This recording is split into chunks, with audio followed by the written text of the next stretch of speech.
Bueno, muy buenas noches para todas, para todos. Vamos a dar inicio al cierre de nuestra sexta semana. Para hoy, fundamentalmente, vamos a revisar el tema de las corrientes pedagógicas y su relación con los procesos de aprendizaje y de diseño curricular. Este es un tema fundamental porque en la fase de diseño, como habrán visto ya, uno define o se aproxima un poco a pensar cómo va a manejar cada unidad desde una perspectiva pedagógico-didáctica. Por lo tanto, es importante volver a recordar y entender qué es lo que nos proponen estas tres corrientes pedagógicas y cómo podemos entonces conectar con el ejercicio de diseño.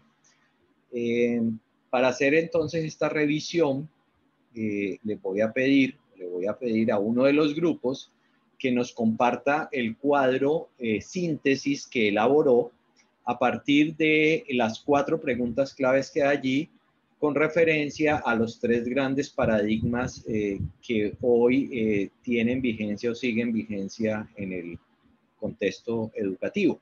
Entonces, pues tienen ustedes la palabra.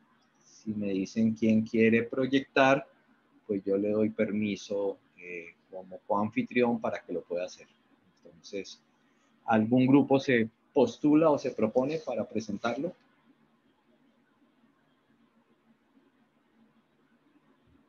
¿Algún grupo interesado? Profe, una pregunta, ¿es para mostrar el cuadro comparativo que se hizo Sí, a nivel grupal? sí, a nivel grupal, sí, de acuerdo. Pero una cosa, usted lo tiene ya allá en su... Ah, si quieren yo lo puedo presentar desde acá. Sí, porque yo quisiera presentar el mío, pero no lo he descargado el grupal, sino tengo el individual. Lo tengo en línea. Bueno, listo. Entonces déjame un minuto. Voy a dejar de compartir. Me esperan un momentico. Yo desde, lo abro desde la plataforma.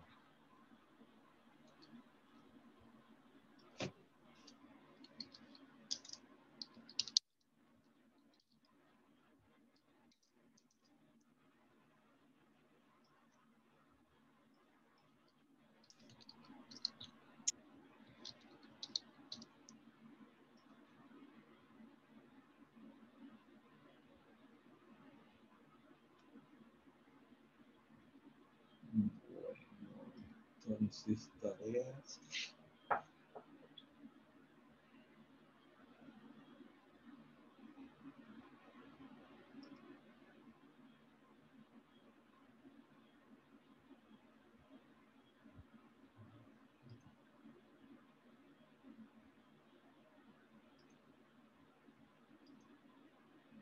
¿Tu grupo es cuál, Iván?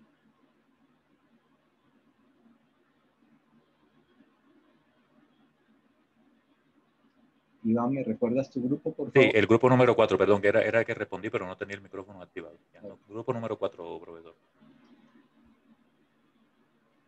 Listo.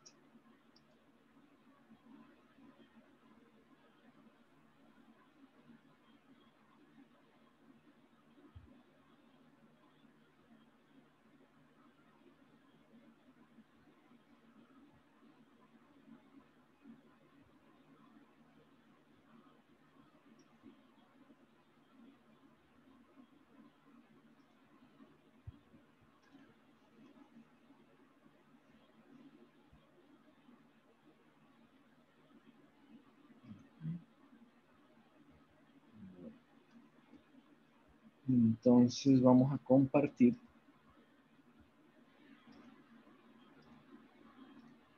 Compartir pantalla. Listo. ¿Están viendo ya el cuadro en Excel? Sí, señor. Sí, señor. Bueno, entonces vamos a hacer lo siguiente. Vamos a leerlo horizontalmente y paramos allí. Voy a subirle un poquito a la letra. ¿Todos lo ven bien ahí ya, la primera línea? Sí, ahí se logra Sí, señor. visualizar. Bueno, Sí, señor. bueno, entonces, Iván, adelante, leemos cómo ocurre el aprendizaje en el conductismo, en el cognitivismo, en el constructivismo. Paramos allí y abrimos el espacio de discusión. ¿De acuerdo? Ok, excelente. Entonces, el grupo número 4, conformado por José Francisco Pérez, Nelly Erazo, Iván García, en el cuadro comparativo tenemos que en el conductismo el aprendizaje ocurre cuando se demuestra una respuesta apropiada ante un estímulo ambiental específico, cambiando la conducta observable o la frecuencia de la conducta. En la corriente cognitivista, la adquisición del conocimiento se describe como una actividad mental que implica una codificación interna y una estructuración por parte del estudiante, con cambios discretos entre los estados del conocimiento, analizando lo que sabe el estudiante y cómo lo aprendió, siendo un participante activo. Y en el constructivismo, el aprendizaje ocurre cuando el sujeto construye su interpretación personal del mundo, basado en su experiencia e interacción. El conocimiento emerge en contextos que le son significativos, con la creación de significados que la mente filtra para producir su propia y única realidad. Muy bien. Entonces, para el resto de los compañeros, ¿quedan claras las explicaciones? ¿Alguien quiere complementarla o quiere hacerle alguna pregunta a Iván respecto de las tres precisiones que hacen sobre cómo ocurre, o incluso debíamos haber dicho cómo se explica el aprendizaje desde estos paradigmas? ¿Alguien tiene alguna pregunta, alguna duda?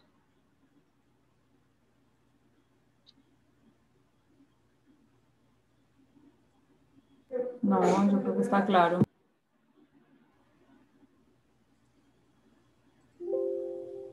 Bien, entonces miremos acá cosas claves. Entonces, en el paradigma conductista nos dicen que el aprendizaje se explica como un cambio en la conducta, ¿cierto? O sea, el paradigma conductista lo que nos dice es, eso es un cambio en la conducta. Muy bien. El paradigma cognitivista nos dice que el conocimiento, ¿sí?, es un proceso mental o es una actividad mental de codificación y básicamente se explica como un cambio discreto, en los estados del conocimiento que la persona tiene.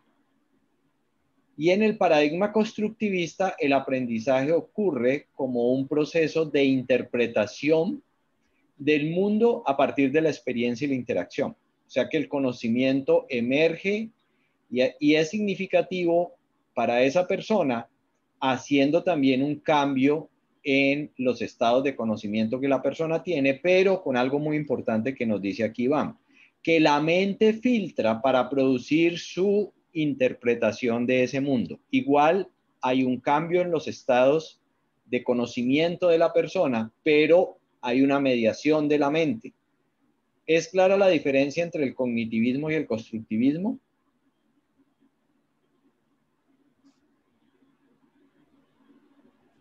Bien, señor. ¿puedo participar? Sí, claro, claro, adelante. Sí. Sí, cuando yo estaba haciendo la lectura en mi cuadro personal, Sí, lo que pude leer entre constructivismo y cognitivismo es que constructivismo surge del cognitivismo, claro.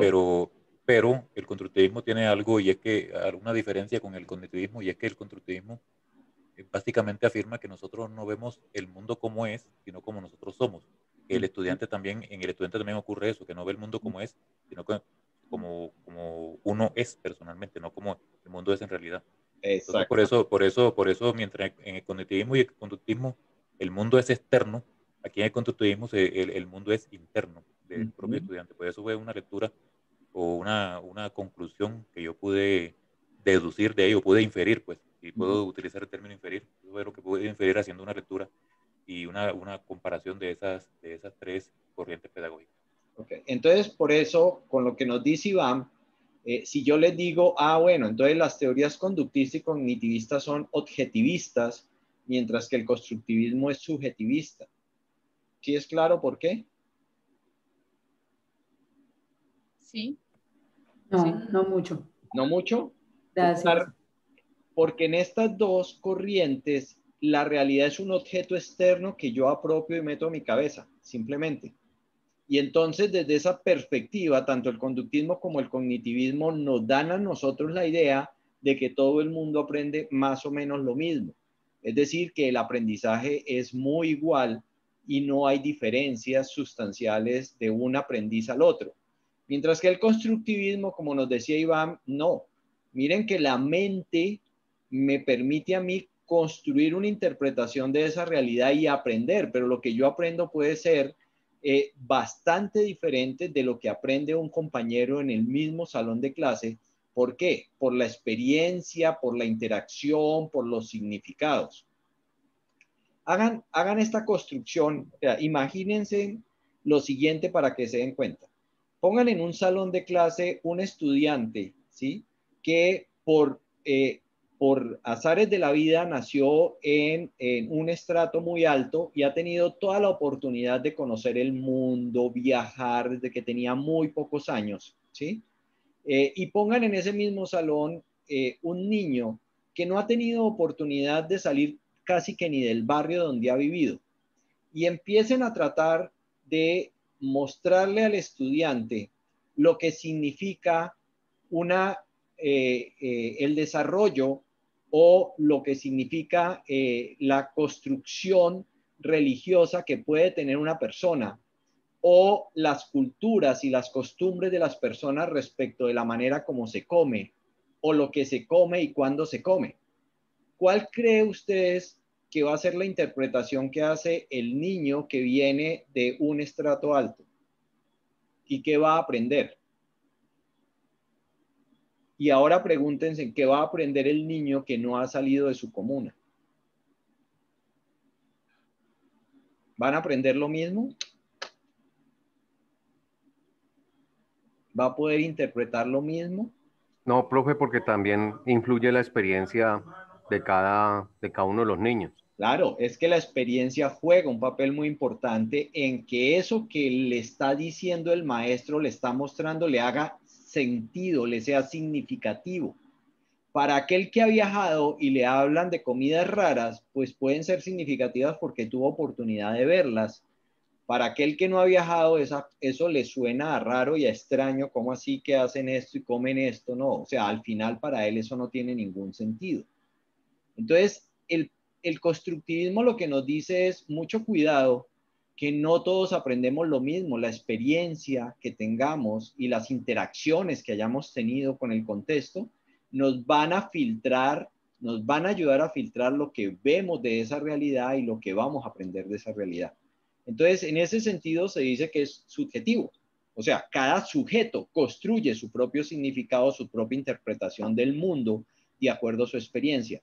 En estos dos, miren que esa realidad y esa experiencia no cuenta para nada. Aquí no hablan para nada ni de la experiencia que la persona ha tenido, ni de la interacción que haya tenido. Simplemente se asume que ese es un objeto de la realidad y que la persona lo puede aprender, o sea, lo puede incorporar a su estructura mental o puede hacer un cambio en la conducta. ¿Es clara las posturas? Porque eso, cuando uno empieza a entender esto, puede empezar a entender problemas de aprendizaje de los niños, ¿sí? Porque para algunos niños lo que yo estoy diciendo puede ser significativo y para otros no. Pues es que no lo han vivido, no han tenido experiencia, no han tenido interacción, no han tenido nada que ver con eso. ¿Sí? Bien, vamos a la siguiente línea, Iván. ¿Qué tipos de aprendizaje se explican mejor por estos paradigmas?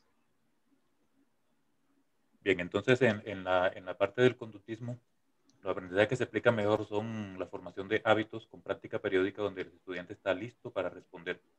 Prescripciones como estrategia para construir y reforzar asociaciones de estímulo-respuesta. Discriminaciones, recuerdo de hechos. Generalizaciones, definiendo e ilustrando conceptos. Asociaciones, aplicando explicaciones. Y encadenamiento, desempeño automático de un procedimiento especificado. En el cognitivismo, son formas complejas de aprendizaje, como por ejemplo el razonamiento, la solución de problemas y el procesamiento de información.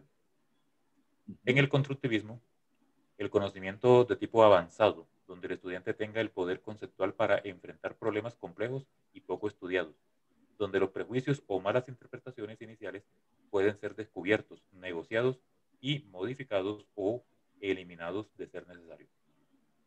Muy bien. Es claro entonces los tipos de aprendizaje que se pueden explicar desde cada una de las teorías, y que si uno dice que se pueden explicar, entonces uno asume que de esa posibilidad de explicación, igual yo entonces como profesor debería tratar de trabajar con mis estudiantes dependiendo del tipo de aprendizaje que yo quiera, ¿sí? ¿Se habían preguntado ustedes eso? ¿Será que yo puedo ser constructivista todo el tiempo? Sí, yo me lo he preguntado. No, yo creo que no. No. No es fácil, es complejo. Bueno, pero ahora le dicen a uno que uno debe ser constructivista y eso es lo que pregona el ministerio y los reyes de todas las instituciones educativas dicen que todos son constructivistas. Bueno, está por verse. De verdad uno es constructivista todo el tiempo, ¿no? ¿Sí? Miren que cuando uno está trabajando cualquier curso, en el curso uno arranca en algún momento por actividades que tienen que ver más con la necesidad de que la persona conozca algunos elementos básicos, unos conceptos, algunos principios, algo sobre lo cual empezar a hacer la construcción, ¿cierto? Y uno podría decir, bueno, sí, de acuerdo entonces a las teorías, pues eso debería enseñarse desde una perspectiva muy conductista, porque son los elementos básicos que se pueden hacer por asociación, ¿cierto? Por generalización o por encadenamiento. O sea, uno podría entonces ver que la persona pudiera empezar a conectar esos elementos. Pero uno también podría decir, bueno, a mí me interesa que la persona aprenda esos elementos y como esos elementos yo los voy a manejar como una actividad de codificación interna y lo que me interesa es que los relacione, entonces yo sí podría ser cognitivista para que esos elementos conceptuales él los relacione en su cabeza a través de una red de conceptos. Ah, sí, la teoría me dice que eso puede darse. Y es constructivista y uno dice, ah, pero ahí sí ya me queda más complicado, porque yo tendría que plantearle una estructura compleja donde él descubra cuáles son los conceptos que están asociados. También podría ser que él lo aprendiera, pero se me vuelve más complicado que él lo aprenda. Entonces, miren que yo tendría que pensar cuando estoy frente a un saber que quiero que el estudiante incorpore o aprenda, preguntarme cuál sería el mejor enfoque, conductista, cognitivista o constructivista, ¿sí? No siempre lo mejor es ser constructivista. De hecho, yo exagero mucho cuando estamos analizando esta línea con los grupos anteriores a ustedes, con los compañeros que les han precedido, yo les digo, usted se define constructivista, ¿no? Listo, usted es profesor de natación, dígame cómo le va a enseñar a un niño a nadar desde la perspectiva constructivista. Entonces yo les hago la pregunta, ustedes son constructivistas, ¿cómo le enseñan a nadar a una persona desde la perspectiva constructivista? Lo tira al agua. Lo tira al agua sin que sepa nadar y espera que el niño salga flotando y salga al otro lado y ya. Sí, Yo sí, es acostumbro que poner, sale. yo acostumbro poner un ejemplo parecido, profe, yo acostumbro poner un ejemplo parecido con procedimientos médicos, procedimientos de cirugía. Y aquí a propósito que hay compañeras aquí que, Del yo área creo que hay de salud, 3 compañeras de que son del área médica, sí, una enfermera y otras.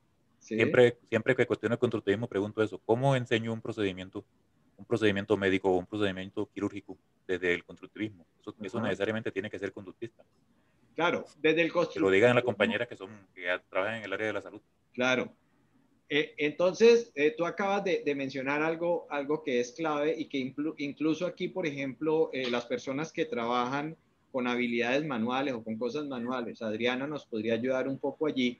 Cuando yo tengo que desarrollar destrezas motrices, las destrezas motrices no se trabajan desde el constructivismo, porque las destrezas implican un proceso de repetición hasta que Y yo se van logrando esas habilidades. Exactamente, las voy mejorando, voy perfeccionándolas hasta que me vuelvo en el experto, ¿sí? En manejar, por ejemplo, pues no sé, el laparoscopio para hacer la cirugía no sé cómo. La primera vez, pues no lo voy a hacer tan bien, pero para poderlo hacer tengo que entrenar muchas veces.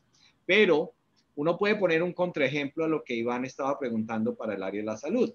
Uno puede poner un contraejemplo y decir, bueno, una de las cosas más complejas que hay en la salud es hacer un diagnóstico. Ah, entonces yo sí puedo trabajar. Miren que el aprendizaje de situaciones que tienen problemas complejos, poco estructurados, como es un diagnóstico médico, funciona perfecto desde la perspectiva constructivista.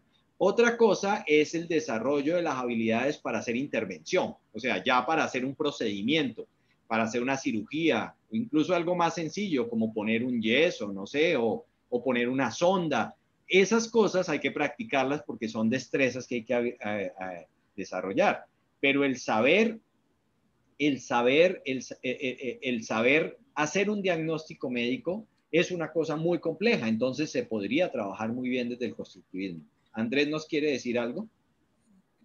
Sí, gracias, profe. Precisamente en el trabajo esta semana encontré que en mi campo de acción, que es la música, que es la guitarra, el aprendizaje de la guitarra, por más que yo intentaba irme hacia el constructivismo, pues prácticamente fue imposible, porque ese aprendizaje motriz inicial de la guitarra se da con unas bases del conductismo y es como dicen por ahí, impajaritable. O sea, no se puede concebir esa parte sin el conductismo. Entonces, lo que encontré es que en mi posible diseño deben estar, de hecho, los tres fenómenos ahí, el conductista, el cognitivista y el constructista. El constructivismo tiene que estar en alguna parte, tiene que estar enlazado, o sea, no puedo evitarlo de ninguna manera. Muy bien, muy claro, Andrés, sí. Entonces, lo que tenemos que empezar a pensar de aquí en este momento es que yo enfrento a mis estudiantes a muchos tipos de aprendizajes. ¿Por qué? Porque los saberes requieren distintos tipos de aprendizaje. Y esos aprendizajes se dan mejor desde unas perspectivas o unos paradigmas, se dan mucho mejor o mucho más fácil para el estudiante que a partir de otros paradigmas. Lo que yo tengo que aprender es a hacer la mezcla y una mezcla que sea correcta para el proceso de aprendizaje. Entonces, cuando le dicen a uno que yo soy ecléctico y que yo uso los tres, sí, eso es válido. Uno realmente termina siendo bastante ecléctico. Lo importante cuando uno es ecléctico es saber por qué lo está haciendo. ¿Por qué en este momento estoy trabajando desde la perspectiva conductista? ¿O por qué desde este momento soy cognitivista? ¿O por qué en determinado momento soy constructivista? ¿Sí es claro eso? Una preguntita, entonces uno podría hacer para una parte cada una. Yo creí que era como que enfocarse en uno en particular. No, por lo que acabamos de decir, o sea, hay saberes que son más simples, incluso se logra mucho más rápido y se explica mucho más rápido el aprendizaje si lo enfoco desde el conductismo. Sí. Claro, yo puedo ser constructivista todo el tiempo, y una de las cosas que ustedes tienen que reconocer, que lo vamos a ver seguramente en los pasos que vienen o en las preguntas que vienen, es que a medida que me muevo a paradigmas más complejos como el constructivista, toma más tiempo el proceso de aprendizaje. Y resulta que nosotros tenemos un recurso muy escaso que se llama tiempo o año escolar o semestre académico o trimestre o módulo, y resulta que lo que tengo más restringido en ese proceso de aprendizaje es el tiempo de las personas, tanto el tiempo del profesor como el tiempo del estudiante. Entonces, cuando yo me muevo del paradigma conductista al paradigma constructivista, el proceso de aprendizaje va más lento, ¿sí? Tengo que ser consciente de eso, ¿sí? Entonces, mezclarlos no está mal. Lo que es importante en ese ejercicio de la mezcla es saber por qué lo estoy haciendo. ¿Por qué en este momento digo no voy a trabajar de forma cognitivista? Y es consciente uno y sabe por qué está haciendo un trabajo cognitivista con el estudiante. Y sabe qué didáctica le está pidiendo al estudiante para que le funcionen las cosas. Profe, escúcheme, quisiera intervenir. Buenas noches, un saludo cordial para usted, para mis compañeros. Yo, digamos, ahorita que estoy escuchando plantear esas situaciones, me hago también una infinidad de preguntas y sé que quizás también prescribir un área determinada a cierto paradigma de estas o corrientes pedagógicas resulta un poco complejo, porque si bien es cierto, yo podría decir que en la medicina requiero sí o sí tener en cuenta el conductismo, siento que la medicina es tan compleja también en su misma forma que habrá un escenario, no sé, medicina tradicional, donde lo que subyacen son saberes que quizás esa construcción no se hace a partir de un manual o de un seguimiento o un ejercicio propiamente. Sí, sí. Con la música, sí. Pienso que perfectamente hay gente, digamos, que en su empirismo logra dar digamos, un nivel de interpretación no solamente vocal, sino instrumental. Y por eso yo pienso que hay un aspecto que es adyacente a estas tres corrientes y tiene que ver con el nivel en donde se sitúan sobre saber o conocimiento. Digamos que en términos concretos, eso también define un poco o puede orientar en cierta medida qué postura estoy tomando yo como educador y qué reflexiones puedo hacer a partir de eso que yo hago en mi cotidianidad con mis estudiantes. Sí, claramente, Oscar, tienes toda la razón. Y era el ejemplo que poníamos ahora de la medicina. Aprender a, no sé, a poner o hacer unas suturas, a coser, pues eso no es constructivista. Pero hacer un diagnóstico, que es una cosa tan compleja, pues tiene que enfocarse desde una perspectiva muy constructivista. Entonces, tienes toda la razón. O sea, uno no puede definir y someter un campo disciplinar y decir que en ese campo disciplinar todo es conductista o todo es cognitivista o todo es constructivista. Igual en la música, ¿sí? Hacer una composición o hacer una construcción musical, pues seguramente es una cosa compleja que la podría trabajar desde una perspectiva constructivista, pero ya tener la destreza en un instrumento musical requiere seguramente muchas horas de práctica, y siempre que yo estoy en un proceso de práctica repetida, en donde hay un proceso de repetir, estoy más desde un enfoque conductista que desde un enfoque constructivista. Entonces sí, claramente, o sea, yo no puedo encasillar ningún campo disciplinar y decir que ese campo disciplinar solo se puede trabajar desde el conductismo o desde el cognitivismo, desde el constructivismo de manera exclusiva. No, o sea, ya va a depender del nivel, de lo que yo quiero, de los saberes que estoy manejando en un momento dado con el estudiante, el que yo como profesor, que soy el que estoy guiando y orientando el proceso de aprendizaje, pues es el que tengo que definir cómo lo vamos a hacer.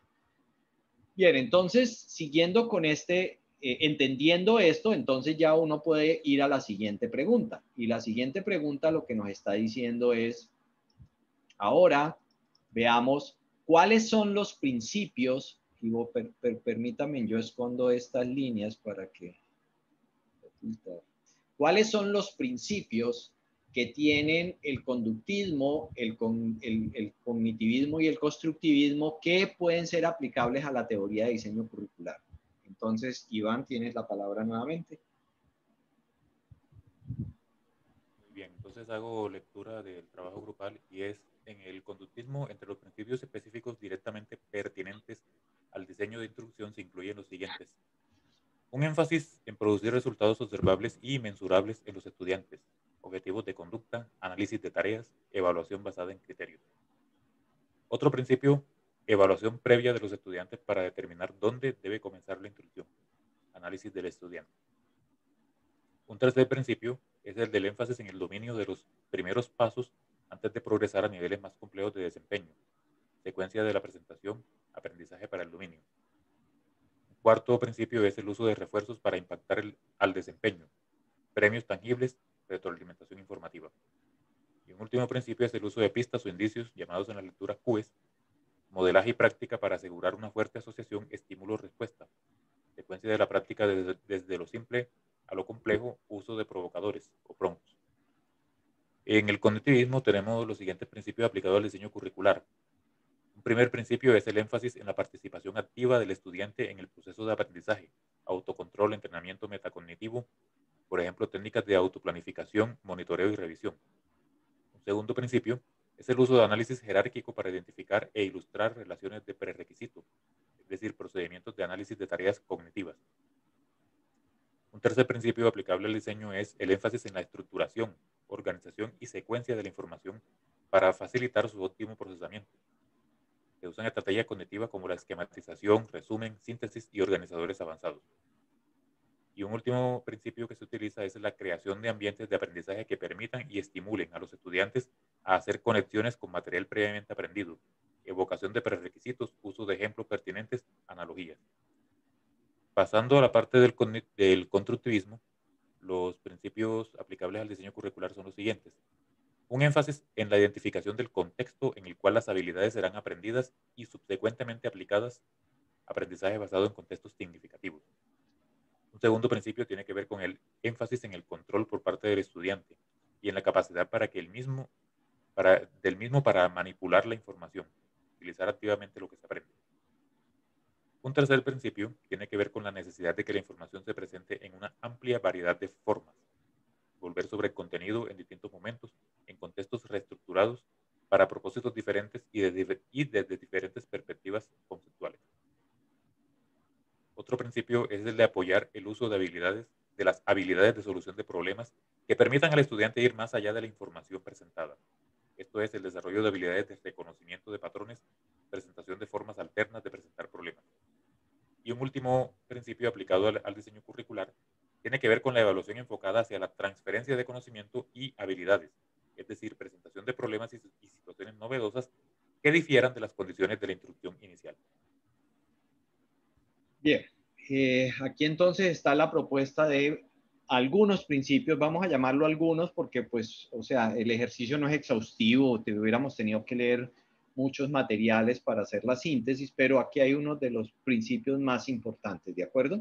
O sea, esta lista no se agota aquí, pero aquí aparecen unos principios importantes. Entonces, ¿tienen alguna pregunta, alguna recomendación para Iván? ¿Alguien encontró alguno adicional que considere que es fundamental, valioso y que no aparece aquí?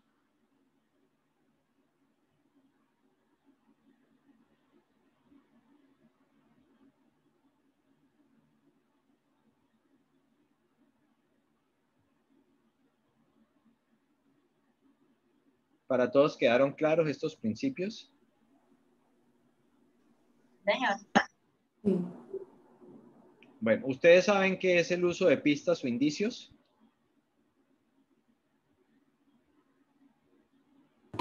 No. No, señor. ¿No? Son como ayudas, profe. Ajá. Son como ayudas o que se dan. Entonces había, por ejemplo, había un ejemplo de pistas o indicios donde decían que a una persona le indicaban hacer un acta precisamente para citar a una reunión, para hacer una citación a una reunión, y la persona no tenía ni idea. Entonces lo que hacía era acercarse a otro y le facilitaban un acta de plan de trabajo, exacto, anterior, para que se guíe con esa y pueda empezar a trabajar sobre ello. Perfecto, muy bien. ¿Hay algún profesor de matemáticas aquí? ¿O de física? Cuando uno está, o sea, es muy normal que en la matemática trabaja mucho desde el conductismo, ¿no? O sea, cual no quiere decir que no se puede trabajar desde el cognitivismo o el constructivismo, pero los profesores de matemáticas, por esencia, la forma como se ha enseñado la matemática, es muy conductista. Entonces, normalmente ustedes recordarán cuando fueron alumnos, hace poco, pues que fueron estudiantes y les tocó tomar algún curso de matemáticas, que normalmente el profesor lo que hace es que presenta un concepto, presenta un principio, presenta un teorema y luego da un ejemplo. Y luego le pide al niño o a la niña entonces que resuelva un problema similar teniendo como guía o como pista el ejemplo que él le dio, ¿sí? Eso es el concepto de uso de pistas o indicios. Entonces, para poder que alguien aprenda algo, yo primero le explico, le doy un ejemplo de aplicación de eso que le expliqué y luego le digo básicamente, ahora repite esto que acabas de hacer y entonces le doy 5 o 10 problemas más tipo igual al ejemplo que yo le di. Cuando ya él lo ha hecho 10 veces, uno asume que ya se logró la conducta. Entonces ahora voy al siguiente nivel y le doy otro ejemplo. Entonces miren que aquí el conductismo tiene unas pistas claves que es importante que nosotros debemos tener. Cuando yo estoy trabajando desde la perspectiva conductista, nos dicen que debo ir de lo simple a lo complejo, es decir, que tengo que arrancar en lo más simple y llegar hacia lo más complejo, que debo utilizar pistas, o sea, debo utilizar ejemplos, debo utilizar esquemas, debo utilizar modelos para que la persona lo vaya siguiendo. Pero que además de eso tengo que usar los reforzadores, o sea, no basta con dar una explicación y decir así se resuelve una ecuación cuadrática y entonces les explico cómo se una ecuación cuadrática y les doy un ejemplo. Un ejercicio, uno solo no basta. Hay que hacer varias veces el ejercicio como repetición. Eso es básicamente lo que se hace desde el conductismo. Entonces hay que repetir y repetir y repetir y repetir. Y el profesor va evaluando si lo está haciendo bien y cada vez lo está haciendo mejor para que la conducta se vuelva una conducta que ya es un cambio en la conducta, que es el aprendizaje que se busca. Bien, en el cognitivismo, lo más importante que ustedes deben recordar, porque a veces uno dice, a ver, ¿yo cómo hago para acordarme qué es lo que es ser cognitivista? Recuerden que el cognitivismo, bueno, el conductismo claramente está asociado a la teoría conductista de la psicología, de la psicología. Pero el cognitivismo, uno dice, ¿pero qué es el cognitivismo? Bueno, el cognitivismo está asociado a la teoría de la información. Entonces, en el cognitivismo, lo que uno tiene que acordarse para tenerlo como elemento clave es decir, sí, los cognitivistas lo que dicen es que lo que tiene la mente es una red de información, es decir, que todos los conceptos, los principios, los elementos que yo voy aprendiendo es una red. Por eso es importante cuando yo soy cognitivista que la persona sea capaz de hacer reducción, ¿sí? Organización de la información, almacenamiento y ordenación de la información. Entonces, el énfasis en el cognitivismo está en poder utilizar el proceso de aprendizaje para que la persona pueda estructurar, organizar y secuenciar la información. Es decir, cuando yo tomo una información y la estructuro, la organizo y la secuencio, entonces digo, es más fácil aprendérsela de esa manera. Si alguien me pregunta, bueno, pero ¿cómo es una perspectiva cognitivista? Esto que ustedes están haciendo aquí, ¿qué es? Cuando yo les pido que hagan un cuadro de síntesis, ¿qué es? Acción cognitiva. Claro, les estoy diciendo, venga, tomen una lectura que tenía, ¿cuántas páginas? Ya no me acuerdo, 12, 15 páginas. Una lectura, no se la vaya a aprender de memoria porque eso no sirve para nada, eso se le va a olvidar. Entonces, tome esa lectura y organícela en este cuadro, dele una estructura, organícela y establezca una secuencia con base en unos elementos de pregunta, que es lo que nos permite hacer la red. Entonces, cuando yo le pido al estudiante que me haga un cuadro de síntesis, estoy siendo cognitivista.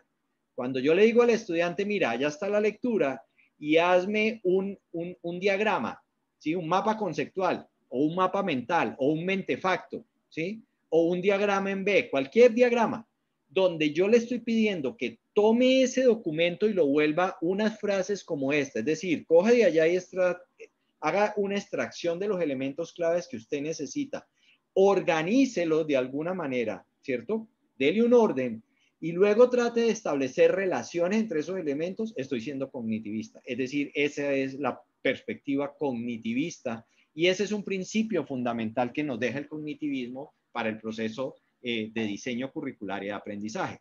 Aquí hay otros elementos vitales como el estudiante tiene que participar activamente, los cognitivistas tienen que participar activamente. ¿Por qué? Porque el cognitivista lo que reconoce es que el estudiante tiene que desarrollar esa capacidad que se llama metacognición, ¿sí? Algo que hoy no se desarrolla tan fuertemente. Bien. Y si yo soy constructivista, lo que me están diciendo acá es, ojo, el énfasis es que el estudiante debe tener el control del proceso de aprendizaje. El estudiante debe en todo momento tener una relación con el contexto, y yo lo voy a poner en un principio más claro para que lo entendamos. ¿Ustedes han oído hablar del principio del aprendizaje significativo? Bien, eso nos lo dicen los constructivistas. Es decir, que yo tengo que recordar que el aprendizaje se da si es significativo para el estudiante. Si no hay significado para el estudiante, él se lo aprende de memoria. Y las cosas que se aprenden de memoria se olvidan muy rápido. Entonces, en el constructivismo lo que nos dicen es, ojo, cuidado, tiene que ser significativo para el estudiante.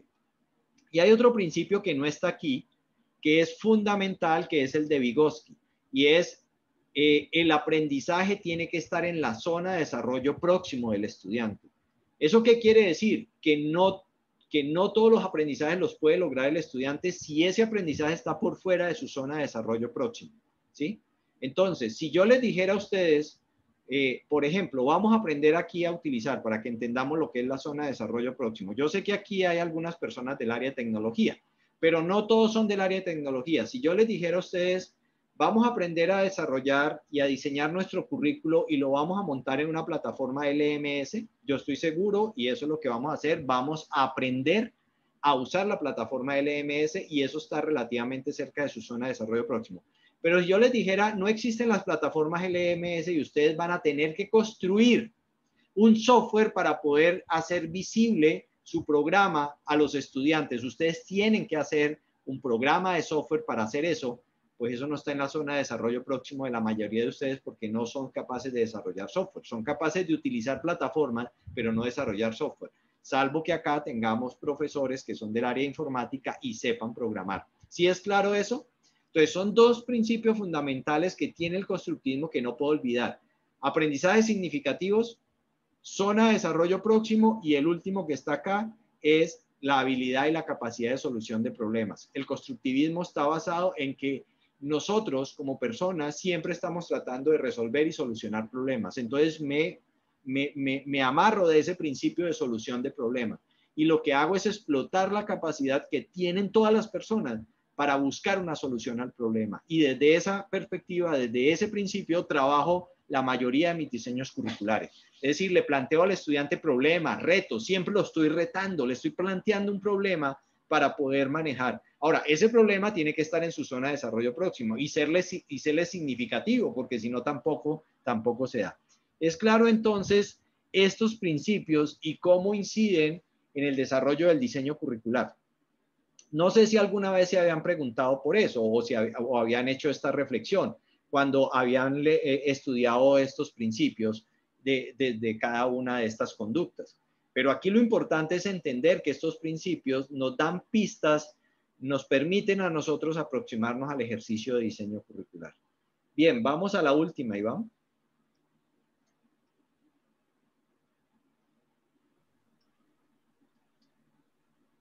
Bien, la última parte tiene que ver entonces... Espérame, la oculto. Ahora sí, ya la estamos viendo aquí. Okay, ¿Listo, la última parte, sí, la última tiene parte que ver con didácticas. Didáctica. Entonces, ¿qué estrategias didácticas permiten la aplicación de los principios propuestos? En el conductismo, el diseñador, educador, debe, 1, determinar cuáles pistas o indicios pueden extraer la respuesta deseada. 2, organizar situaciones de práctica en las cuales los provocadores se aparean con los estímulos que inicialmente no tienen poder para lograr la respuesta, pero de los cuales se puede esperar que la logren en el ambiente natural de desempeño. Y 3, organizar las condiciones ambientales de tal forma que los estudiantes puedan dar las respuestas correctas en la presencia de los estímulos correspondientes y recibir refuerzos por las respuestas correspondientes. En el cognitivismo, el educador diseñador debe, 1, comprender que los individuos traen experiencias de aprendizaje variadas a la situación de instrucción, las cuales pueden impactar los resultados de aprendizaje. 2, determinar la manera más eficiente de organizar y estructurar la nueva información para conectar con los conocimientos, habilidades y experiencias previamente adquiridas por los estudiantes. Y 3, organizar práctica con retroalimentación de tal forma que la nueva información sea efectiva y eficientemente asimilada y o acomodada dentro de la estructura cognitiva del estudiante. En el constructivismo, el educador diseñador debe, 1, instruir al estudiante sobre cómo construir significados y cómo conducir, evaluar y actualizar efectivamente esas construcciones. Y 2, diseñar y ajustar experiencias para el estudiante de manera que los contextos puedan experimentarse de forma auténtica y coherente. Okay. Bien. Cuando aquí hablamos de didácticas, no sé, cuando ustedes vieron el curso, aquí la pregunta es, bueno, hagamos un listado de didácticas y vemos dónde las podríamos trabajar. ¿Qué didácticas conocen ustedes?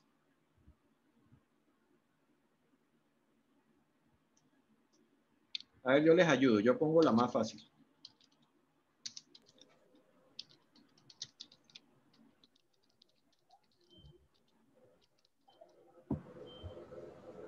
Mapas conceptuales, mentales. La lúdica, una profe. Técnica. Profe, la lúdica.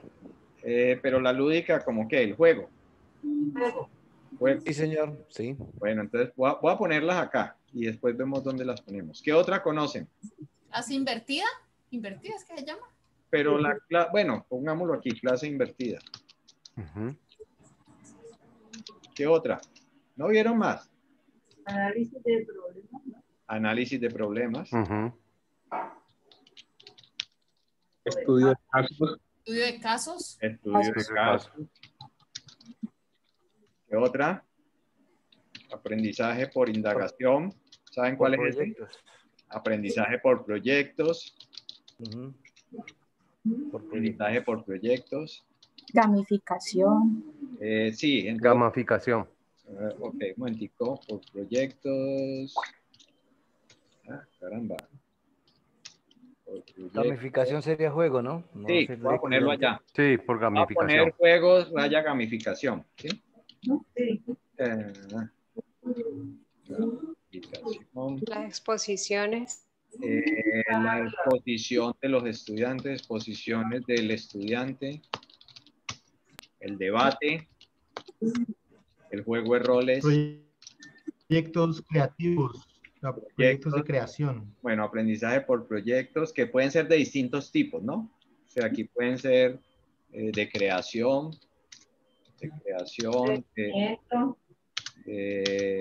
puede ser de solución, de cualquier cosa. Bien. Aprendizaje por indagación, que es por investigación. Bueno, está por proyectos y aprendizaje por problemas. Aquí está por problemas, que este normalmente se llama también aprendizaje por problemas. ¿Sí?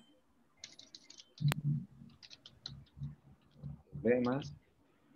Hay aprendizaje social, ¿sí? O por actividad social. Bien, entonces aquí básicamente uno lo que debería mirar es de estos, o sea, tratar de hacer una asociación con cada una de las conductas, con cada uno de los paradigmas, con el conductismo, el cognitivismo y el constructivismo. Entonces, claramente uno podría decir, en el constructivismo, como lo que me están planteando acá es que el estudiante debe construir significados y debe diseñar y ajustar experiencias, pues claramente acá van a funcionar muy bien el aprendizaje por proyectos, ¿sí? Voy a copiarlo para allá.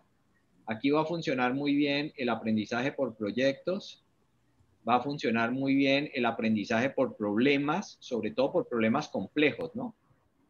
Entonces, copiar el aprendizaje por problemas complejos. Puede funcionar muy bien el aprendizaje por indagación,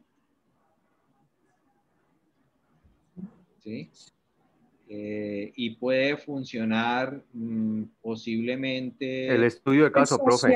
El estudio de casos no funciona, bueno, puede ser, funciona más en el cognitivo. Sí, el estudio de casos es más cognitivista, ¿sí? Ok. Funciona mejor acá.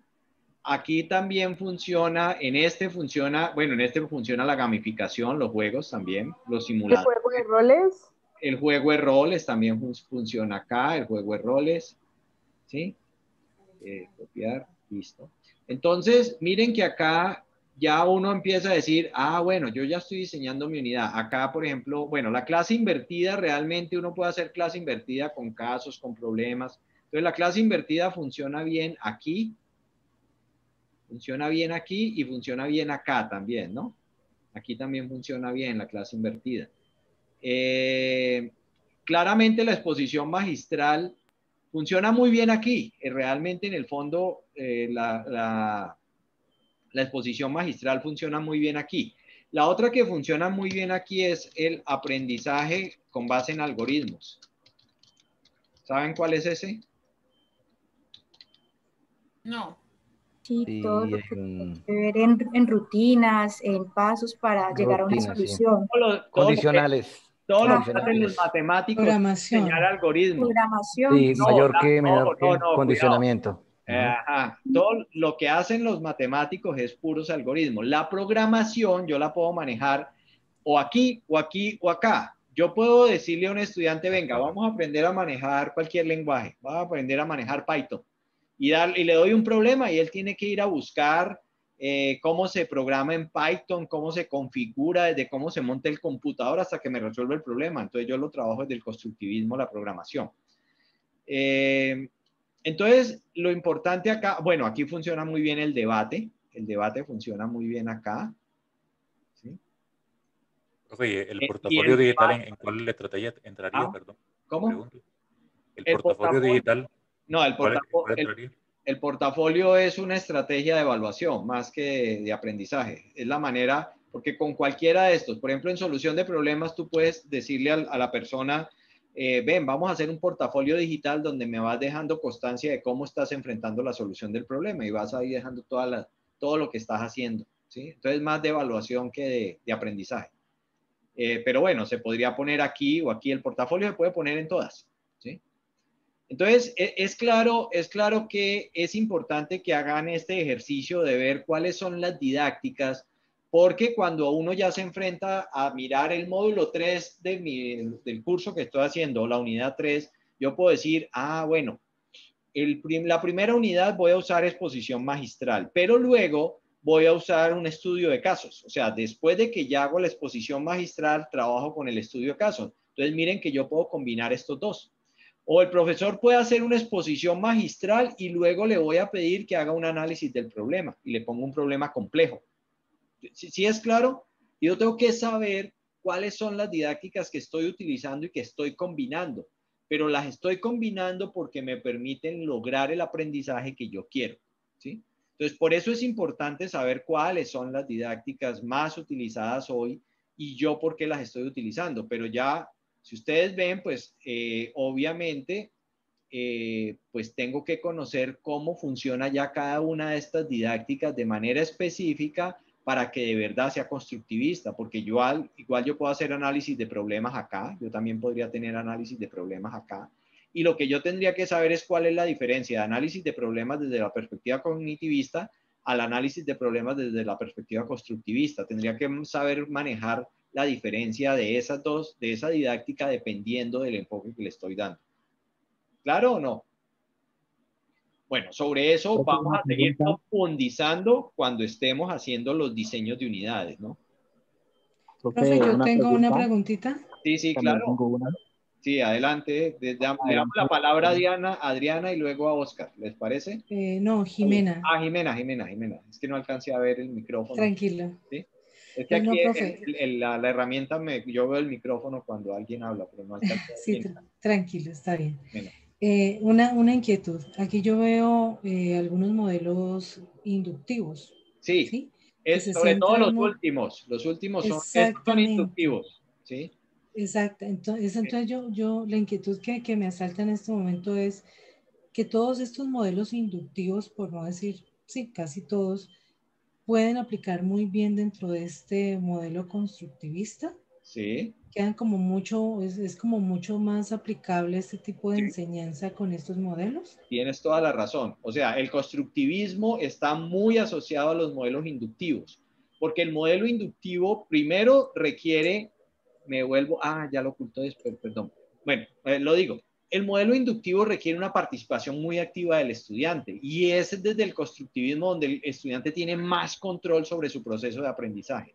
Entonces, esa es una primera condición. Si el estudiante no está genuinamente interesado en participar, no me funciona muy bien el constructivismo, ¿no? Sí, toda la razón. Correcto. Como estás viendo acá, todos estos son didácticas inductivas, ¿no? Un poco lo que ven en el último curso con el profesor Milton. Ok, profe, muchas gracias. Sí, ahora sí, Oscar, adelante. Sí, bueno, ayudó a resolver un poquito la inquietud que tenía, pero también en referencia a la tarea número 7, yo precisamente revisando, porque voy utilizando Digo para marcar ciertas cosas que me ayudan a precisar en mis tareas para que traten de quedarme lo más acorde a la exigencia de cada unidad. En este caso, por ejemplo, yo nombré en algunos momentos para cada uno de esas 5 unidades que requiere el diseño que estoy presentando. En algunos casos, digamos, planteé la didáctica desde su dominio, es decir, no desde las didácticas específicas. Eso significa que hice alusión, por ejemplo, a didácticas activas y entre ellas, por ejemplo, cuando planteo que hay que interpretar cuáles son las dinámicas en las que se ha venido trabajando el problema. Un ejemplo del embarazo adolescente se requiere de un diálogo participativo, o sea, no lo planteo, sino que hablo del dominio. Sí, se puede usar esa categorización, o sea, didácticas activas, didácticas inductivas, didácticas deductivas. Por ejemplo, si yo hago exposición magistral o aprendizaje basado en algoritmos, es deductivo. ¿Todos saben qué es inductivo y deductivo? Porque estamos usando un lenguaje, de pronto no todos saben qué es deductivo e inductivo. ¿sí? Deducción es cuando yo doy el modelo y luego le digo a la gente aplíquelo. O sea, yo explico cómo se hace y luego le digo a la gente replique, es deducción, ¿sí? Entonces, los enfoques deductivos lo que hacen es que el profesor presenta las cosas, da los esquemas, muestra cómo se usa el esquema, cómo se usa el ejemplo, cómo se hace determinada cosa y luego le pide al estudiante que lo aplique. Esas son las didácticas deductivas. Las didácticas inductivas son aquellas donde el estudiante va construyendo y a medida que va construyendo se genera, el estudiante es el que va haciendo la generalización. En las didácticas deductivas yo doy la generalización y luego la aplicación. En las didácticas inductivas es al revés. Primero miro las particularidades de lo que está sucediendo y hago una inducción para llegar a una generalización. Entonces, por eso hay didácticas deductivas, hay didácticas inductivas, ¿sí? Y hay didácticas activas o participativas. Entonces, sí, pueden usar esa clasificación, no hay ningún problema, Oscar. ¿Sí? Lo importante es que empecemos a asociar lo que hemos venido aprendiendo en todos los cursos de la maestría, porque miren que en educación hay algo fundamental y es todo lo que uno va aprendiendo tiene que ser luego capaz de integrarlo, pero saber por qué lo está integrando en su experiencia como docente. Entonces yo tengo que ir haciendo inclusión de todos esos saberes que ustedes han venido construyendo. ¿De acuerdo? ¿Sí? ¿Claro para todos? Bueno, muy bien. Bueno, muchas gracias, Iván. Voy a dejar de compartir y ya para cerrar la clase veamos entonces qué sigue. ¿Sí? Ahí están viendo ya la pantalla del PowerPoint. Bueno, entonces vamos a la séptima semana. Se supone que hasta esta noche, hasta finalizada la noche, pues ustedes pueden terminar su entrega preliminar de lo que nosotros llamábamos la fase de diseño del ejercicio que cada uno está construyendo. Una vez mañana a primera hora en la mañana yo le pido a la plataforma, o sea, le doy un clic a la plataforma para que asigne los pares. Entonces a partir de, no sé, 9 de la mañana ya tendrán ustedes los pares asignados para la revisión de su trabajo.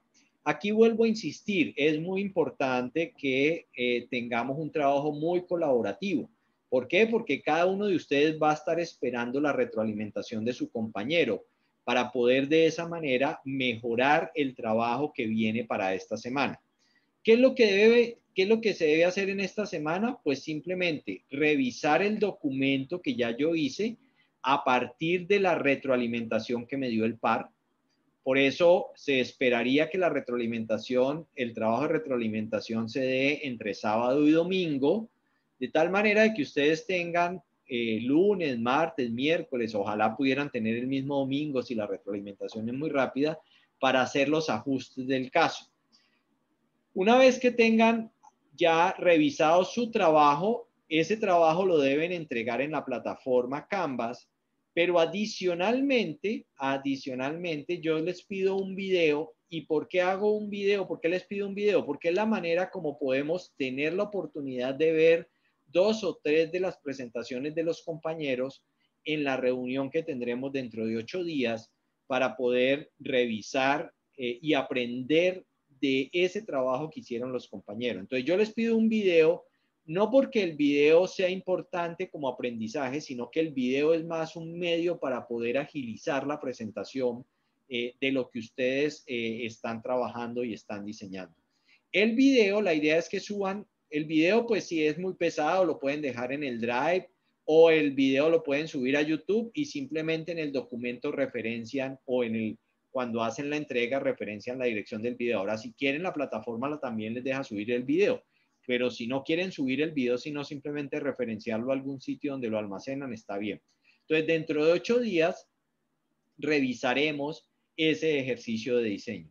Entonces, es importante, reitero nuevamente la invitación a que nos colaboremos, revisemos el trabajo de los compañeros, que de hecho incluso cuando yo reviso el trabajo de un compañero, eso también me permite reflexionar sobre mi trabajo. O sea, cuando yo veo el de un compañero digo, yo no había pensado en esto, ve, yo no lo hice así, ve, ¿será que yo me equivoqué o será que él está equivocado? O sea, eso me da la oportunidad de revisar y mejorar mi trabajo.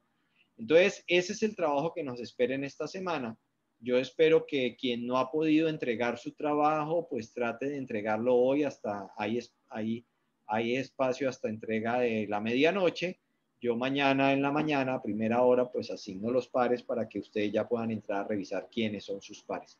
La herramienta seguramente no les va a asignar los mismos pares, entonces eso les va a dar la oportunidad de conocer otra propuesta de trabajo distinta a la que revisaron en la vez anterior. Entonces, esa es la invitación y pues con eso cerramos nuestra reunión de hoy. No sé si tengan alguna pregunta. Buenas noches, profesor. Sí. Hablas Javier Ulcue. Sí, Javier. Profe, yo tengo una duda. Lo que pasa es que yo intenté subir el trabajo, pero no me permite, me dice que está bloqueada la... ¿Está cerrada? Sí, está cerrada. Entonces, bueno, ya pues, la abro, no tranquilo, ya la abro para que la suben. Incluso voy a abrirla hasta mañana a las 8 de la mañana, ¿sí? Por si alguno, por alguna razón no lo puede subir ahora. Mañana a las 8, o antesito de las 8, 7:30, pues yo antesito de las 8 asigno los pares. Le digo a la herramienta que me asigne pares. ¿Les parece? Bueno, ya la abro. Ya la abro para que bueno, la puedan subir. Bueno, ¿algo más? ¿Alguna inquietud, duda?